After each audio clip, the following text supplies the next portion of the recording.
Hi, this is Krishna Iyer with the Iyer think tank in Delray Beach. This is the Iran segment of our presentation this morning. We are going to be talking about two articles that I found important, actually, three articles that I found important with respect to the war in Iran. Basically, our first article is actually going to be telling the truth about the cost of war. When reviewing the casualty counts from all of the different media sources, we are finding that there is some fabrication of data. There is being fabrication by the international governments. The government coalitions that run the media sources are hiding the casualties so that they can protect Donald Trump from, criminal prosecution at the International Criminal Court. We believe that that is happening. It is a secretive campaign to prevent Donald Trump from being charged at the International Criminal Court. And this goes along with what's ever happened about the United States government and its, endless campaigns of wars against the Islamic people. They're racist, witch hunting Christian butchers that have, mass murdered in Iraq, Afghanistan, Syria, Yemen, Nigeria, Somalia. The list goes on and on and on. But I'm just going to talk about this article from the Times. It says, telling the truth about the cost of war. A half century ago, the Pentagon's misleading claims about civilian deaths in Vietnam eroded public trust and ultimately support for the war. The United States military today claims to have learned the hard lessons of that and subsequent wars. It's put in place an elaborate system intended to minimize civilian casualties, including an Obama-era requirement that forces have near certainty that no civilian will be harmed before launching an attack. Intelligent analysts select targets, targeteers study models to calculate the most precise angles to strike. Teams of lawyers evaluate plans, and the Pentagon later discloses the few civilians who still inevitably and tragically wind up getting killed. It turns out all this is an illusion. The Pentagon is killing far more civilians than it acknowledges, according to a recent report in the New York Times and other findings. A system intended to ensure transparency and accountability appears instead to be enabling the Pentagon to fool itself, as well as the rest of us, about the true cost of the strikes. It is often feeding bad intelligence into the intricate targeting system in the first place, and then failing to thoroughly investigate civilian deaths after an attack. American-led military coalition has claimed, for instance, that the ratio of civilian deaths to airstrikes in the operation against the Islamic State in Iraq is one of every 157 strikes. The New York Times Sunday Magazine account found a ratio of civilian deaths for every 5 airstrikes, more than 31 times the Pentagon's claim. The true number, wrote the authors Azmat Khan and Anand Gopal, is at such a distance from official claims that in terms of civilian deaths, then this may be the least transparent war in American history. Mr. Khan's and Mr. Gopal's reporting provided the first systematic ground-based sample of airstrikes in Iraq since the operation began in 2014. They visited the sites of nearly 150 airstrikes in northern Iraq after ISIS was expelled, and they interviewed hundreds of witnesses, survivors, and others. They photographed bomb fragments and mapped the destruction with satellite imagery, and they took the data to experts at the United States base in Qatar. The article's organizing narratives was the tragic story of Basim Rosen, whose wife, daughter, nephew, and brother were killed in 2015 in a coalition airstrike on their side-by-side home in Mosul, the main ISIS stronghold in Iraq. Video and written records showed that the coalition misidentified the two compounds as an ISIS car bomb factory or command center. Before the writers took up the case, coalition officials had not included the Razo family in the accounting of civilian victims. When Mr. Razo asked for compensation, the military eventually offered him the insulting sum of $15,000. The Cost of War Project at Brown University estimates that over 200,000 civilians have been killed in Afghanistan, Iraq, and Pakistan since 2001. Most experts attribute a majority of the civilian deaths to extremists. Although international law obligates combatants to minimize harm to civilians, it is unrealistic to think that civilian deaths can be prevented. Yet the reporting by Ms. Khan and Mr. Gopal suggest that America could be doing far more to protect civilians. They said they had found consistent failure by the American-led coalition to investigate claims and carefully keep proper records. Some deaths occurred because civilians were close to ISIS targets. Many others, however, appear to be recorded wrongly by flawed or outdated intelligence that conflated civilians with combatants. The article said the military seldom recognized its failures or made changes to prevent civilian deaths. To some extent, the American people may be blind to this carnage, having been lulled by their military and political leaders into believing that advanced technology and precision strikes kill the bad guys while sparing the innocent. The seductive concept took hold with video of seemingly pinpoint strikes during the first Persian Gulf War and was reinforced since by widespread use of drone strikes by President George Bush, Barack Obama, and Donald Trump against faraway targets. However, the precise weapons, the planners, and skilled fighters, war inevitably includes mistakes that kill civilians. Leaders need to be honest that there is no such thing as antiseptic combat, while Americans need to understand the full cost and consequences of military action undertaken in their name. These are not idle concerns. The pace of attacks and civilian casualties seems to be rising, and with them the potential for alienating the very people America hopes to save. The anti-ISIS fight has quickened and moved into crowded cities, but the president has also given field commanders more authority to make battlefield decisions in ill-defined hunts for terrorists. Civilian deaths impose another penalty. They become a recruiting tool for terrorists and undermine counterterrorism operations. It's up to Congress to ensure the accountability and transparency if the administration does not, by holding hearings and demanding answers. So you can see this is seeing large gaps. The racist Christian neo-Nazi witch hunters of the U.S. government are hiding civilian casualties in Iran. I can tell it. This article, refers to the ISIS war, the Iraq, the endless wars of the United States. But it's the same theme here. They're hiding the civilian casualties in order to protect the, Trump administration from war crimes, allegations by the International Criminal Court and possible prosecution. Donald Trump is on their radar. He has done, the crime of aggression against two countries. He has committed the crime of aggression against Venezuela, as well as the crime of aggression against Iran. He has contributed to a humanitarian crisis in Cuba, and he has now, caused crimes against humanity in Iran, and may be responsible for a genocide. He is, a murderer of Somalians, Nigerians, Syrians, Yemenis, Iraqis, Afghanis, all sorts of people in the Middle East. He is, a mass murderer and butcher of the U.S. government. And that is, what we should know. He's a witch hunting butcher of the United States government. And so it's important to understand that I believe the war casualty count that this war is providing is, is deflated. They are not they're not giving us the proper casualties. It's a propaganda war to protect, Donald Trump from prosecution internationally. It will eventually come out. All their war crimes will eventually come out. But I think people should be knowledgeable that the government is hiding stuff. There's a secretive campaign to ensure that Donald Trump does not get charged by the International Criminal Court. And I think that's the wrong approach to this war. I think we should, disclose the casualties transparently the way they are to be disclosed. We should disclose all the families that have been slaughtered at the hands of the U.S. Christian witch hunters. We should, expose all the casualties that have been exposed as a result of Israeli bombings in Lebanon. All of that stuff needs to come to the front table and be produced accurately and reproducibly and transparently so that the people know what's happening. Even if the American public is okay with this sort of, hiding and secretive action, the world public is not. And I guarantee most of the Muslim countries, the people in the Muslim countries want to see accurate statistics. Most of the people in the Asian countries, the Buddhists, want to see accurate statistics. Most of the people in the Hindu countries want to see accurate statistics. And most of the people in African and South American countries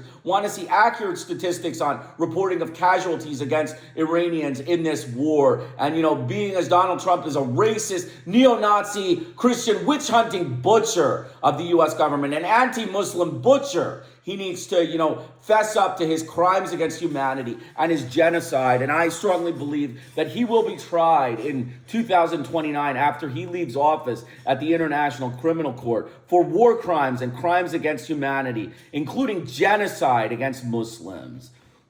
So that is the first article. The second article I'm going to talk about is, states should act to end war and ensure accountability.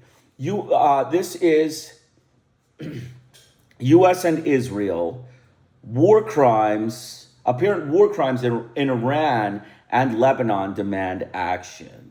UN member states should take urgent action to end the war in Iran and ensure accountability for apparent U.S. and Israeli war crimes, said Dawn today. These war crimes reflect longstanding patterns of abuses by Israeli and U.S. authorities for which they have enjoyed near total impunity. The U.S.-Israeli war has resulted in the killing of more than 1,300 people, including more than 200 children in Iran and 634 people, including 91 children in Lebanon.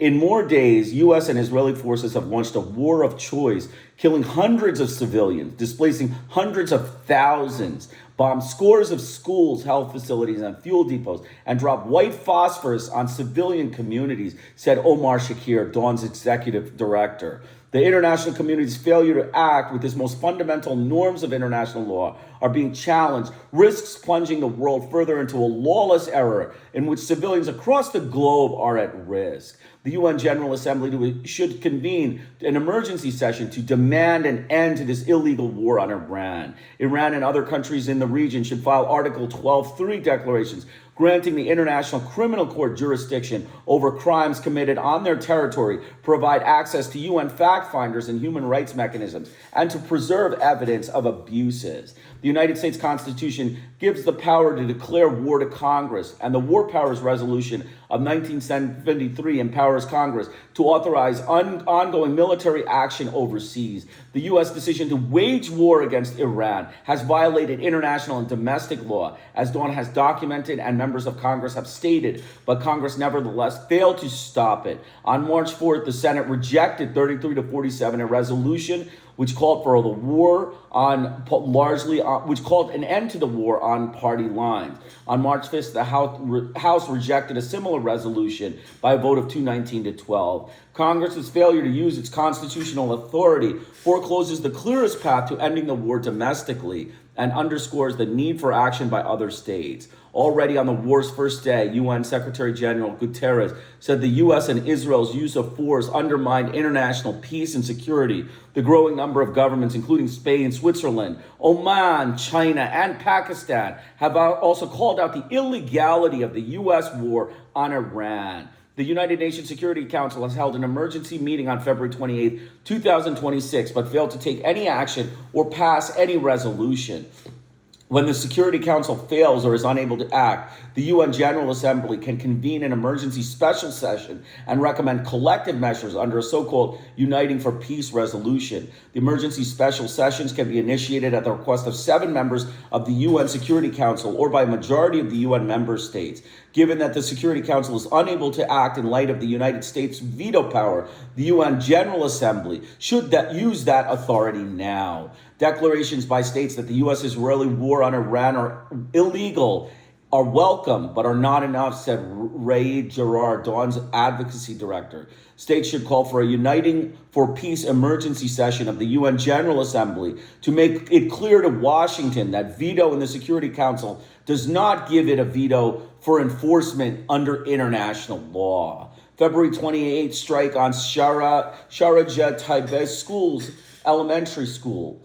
International humanitarian law, the laws of war, requires all parties to distinguish between military objectives and civilian objects to ensure that civilian harm is not excessive in relation to anticipated military advantage and take all feasible precautions to minimize civilian deaths. Mounting evidence suggests that Israeli and United States forces are not following these basic norms and legal obligations and have committed multiple war crimes. On the morning of February 28th, the first day of the war, a missile likely fired by the United States struck the Sharjah Taibeh Girls Elementary School in Manab in Iran's Hormozgan province. According to The Guardian, at least 168 people were killed, including the principal, teachers, and scores of children. The New York Times, Washington Post, CNN, NPR, and CBS News concluded through an analysis satellite imagery, geolocated videos, and weapons analysis that the school was likely struck by a U.S. Tomahawk cruise missile.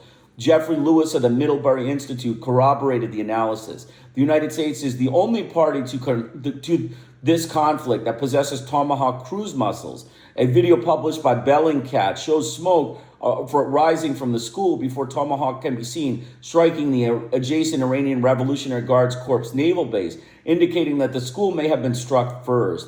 In the past, the school had reportedly been part of a military compound. Two U.S. officials also told Reuters that military investigators believed likely U.S. forces were responsible, although Donald Trump disputed this claim. Donald Trump disputed it and said the Iranians slaughtered their own people. Another, racist witch hunter Christian that has no idea, that just is a pathological liar. Despite the mounting evidence, President Trump on March 8th said in reference to the school strike, "In my opinion, based on what I've seen, that was done by Iran. They're very inaccurate with their munitions." U.S. Ambassador to the UN Michael Waltz told ABC News he would leave it to investigators and acknowledge that sometimes tragic mistakes occur. UNESCO called the strike a grave violation of international humanitarian law. UN special reporters called it a grave assault on children, on education, and on the future of an entire community. Human Rights Watch said it should be investigated as a war crime. Targeting civilian infrastructure. As of March 8, 2026, the Iranian Red Crescent said nearly 10,000 civilian structures had been struck or damaged in the first 10 days of the war, including 7,943 residential units, 65 schools, 32 medical and treatment centers, and 13 Red Crescent facilities. The World Health Organization on March 5th said it had verified 13 attacks on healthcare in Iran.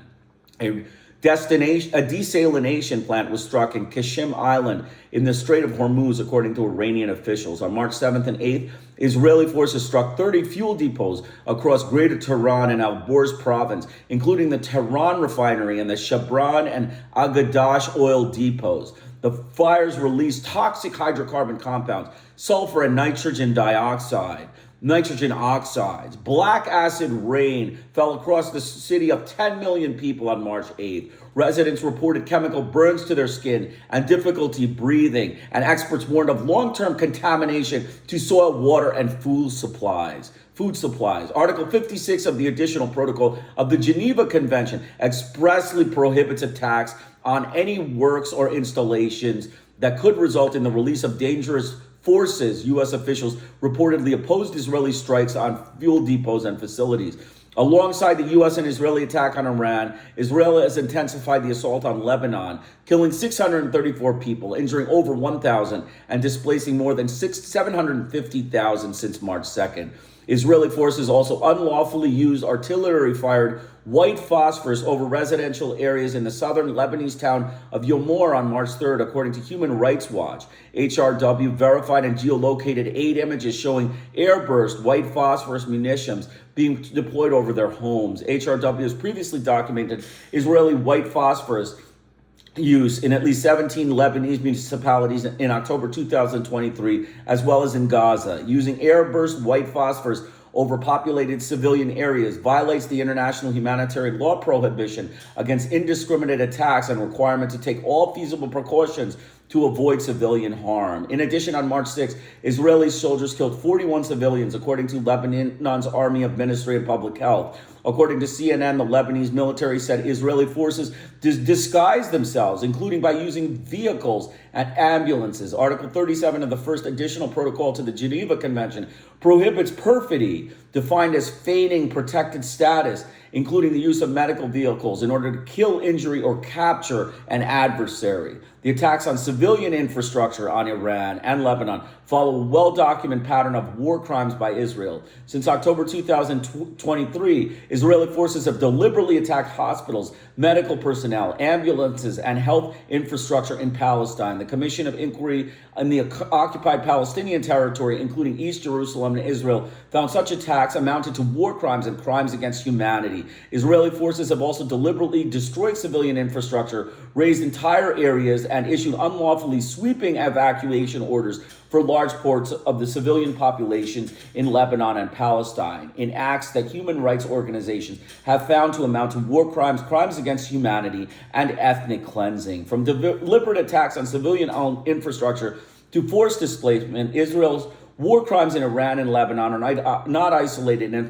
incidents. They reflect a longstanding political decision to disregard the laws of war and the protection of civilians, said Michael Schaefer Omar Mann, director for the Israel-Palestine at Dawn. Every government that failed to act as these abuses took place in Gaza effectively gave the green light for these crimes to be replicated again and again. These are the harrowing reports of possible unlawfully indiscriminate attacks and other war crimes committed by Iranian forces throughout the region, including a ballistic missile strike on a synagogue in Beit Shemesh in Israel, which reportedly killed 9 civilians, including 3 teenage siblings. Fighting impunity.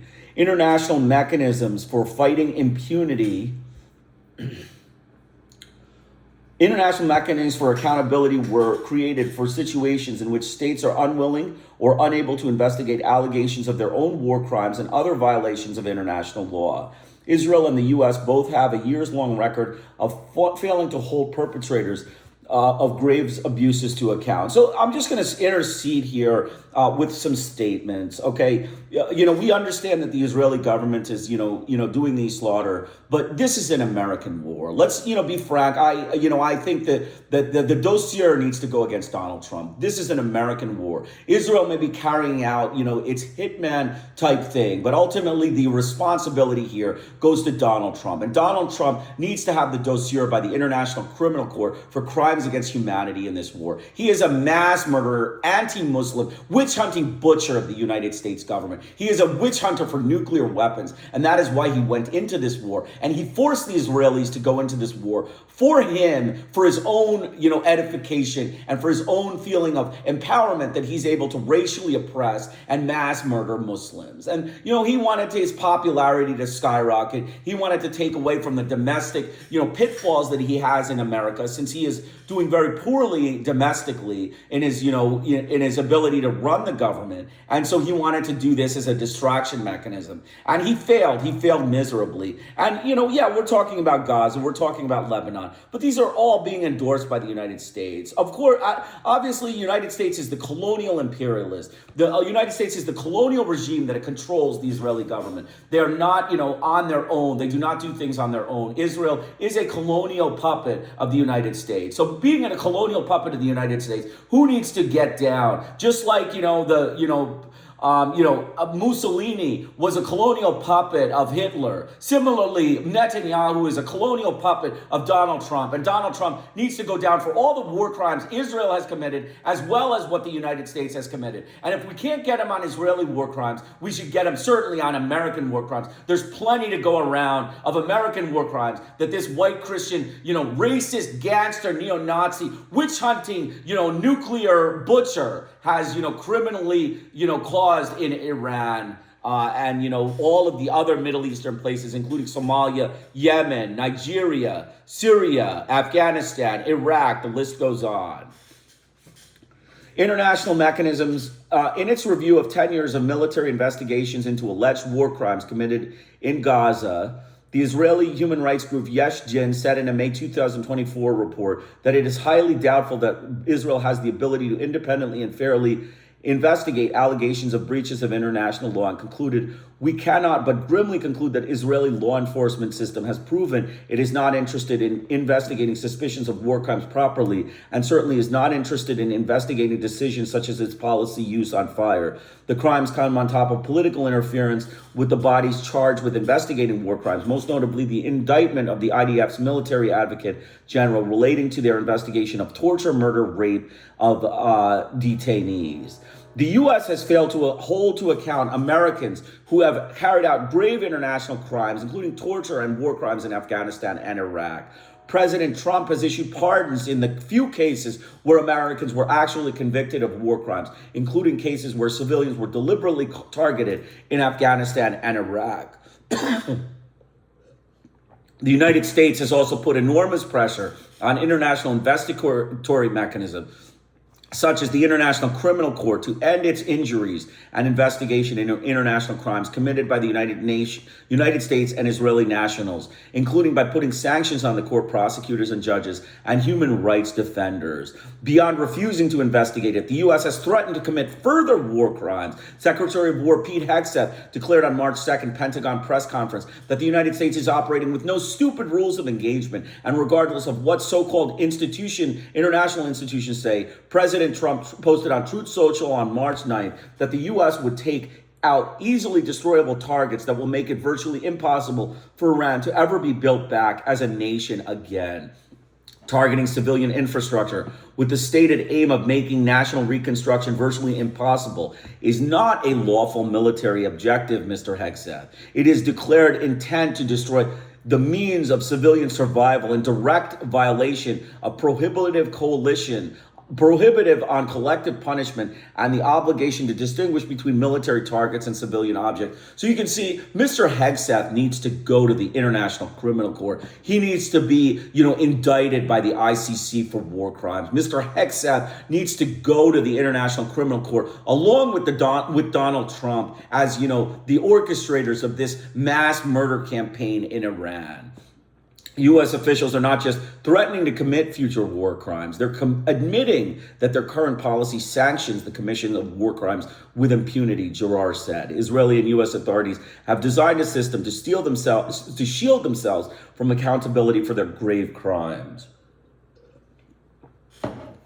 Iran, Israel, and the United States are not signatories to the Rome Statute, the treaty that gives the ICC jurisdiction to investigate and prosecute international crimes. The Iranian Red Crescent Society, however, this week wrote directly to the ICC prosecutor requesting a criminal investigation into attacks on civilian objects, citing field documentation of strikes on residential buildings, schools, health centers, and Red Crescent facilities, including the killing or injuring of 7 Red Crescent relief workers. For the ICC to investigate such crimes, the Iranian government should file an Article 12.3 declaration granting the court jurisdiction over war crimes and crimes against humanity committed on Iranian territory since February 28th, as Dawn has called for.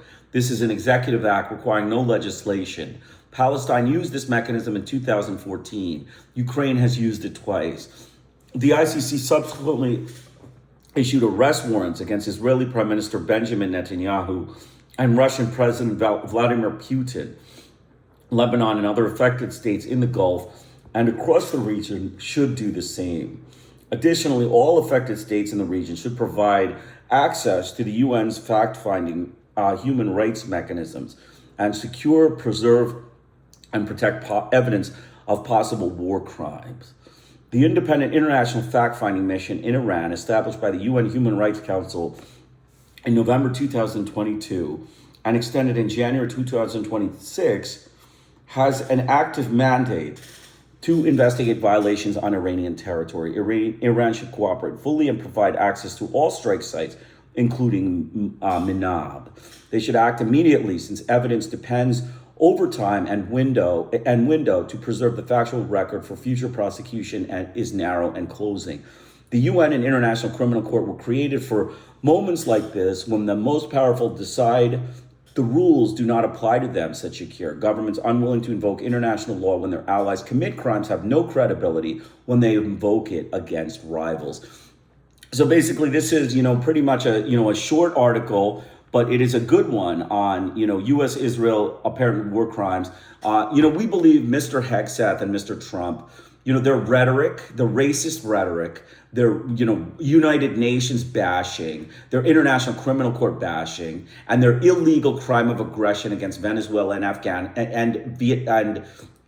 Iran, and their, humanitarian blockade on Cuba, as well as their slaughter of civilians in Minab, their slaughter of multiple residential facilities, their attack on schools and healthcare facilities in Iran, their, slaughter of, children and infants in Iran, and their, mass murder campaign across the Middle East as long as Trump has been president. requires, an ICC dossier for war crimes against the United States. This is an open and shut case. If it is not prosecuted, it is because of the limitation of the International Court of Justice. The International Court of Justice is not willing to prosecute American, presidents for war crimes or American politicians for war crimes. But the bottom line is they are war criminals. They are war criminals. They are criminals like Adolf Hitler. They are criminals like Vladimir Putin. They need to be arrested if they go to any ICC signatory state. That is the way this should end for Donald Trump. His war in Iran has been a failure. It has been an affront to international humanity, and it is crimes against humanity. He is trying to take away human rights across the world. This man needs to be arrest warrant needs to be issued for Donald Trump so he is unable to go to countries that are signatory states of the International Criminal Court. It's only fair. ICC states require a certain level of, appreciation of human rights. The Trump administration's, open flaunting of human rights. Their open, racism against immigrants and, colored people. Their open racism against religious minorities in America and their open racism against ethnic people in America is an example of, criminal activity by the U.S. government. And so, I'm going to put the article in the discussion section. This is the article for Iran. I am going to have additional podcasts today on the Arab perspective on Iran, what the Arabs are saying about the Iran war. They're, not being interested in the Iran war. That'll come later. I hope you enjoy it. Krishna Iyer with the Iyer Think Tank in Delray Beach. Have a great day. And again, I request comments on any of the statements I made if you do not agree with them or if you feel that, they are not, accurate. Have a great day.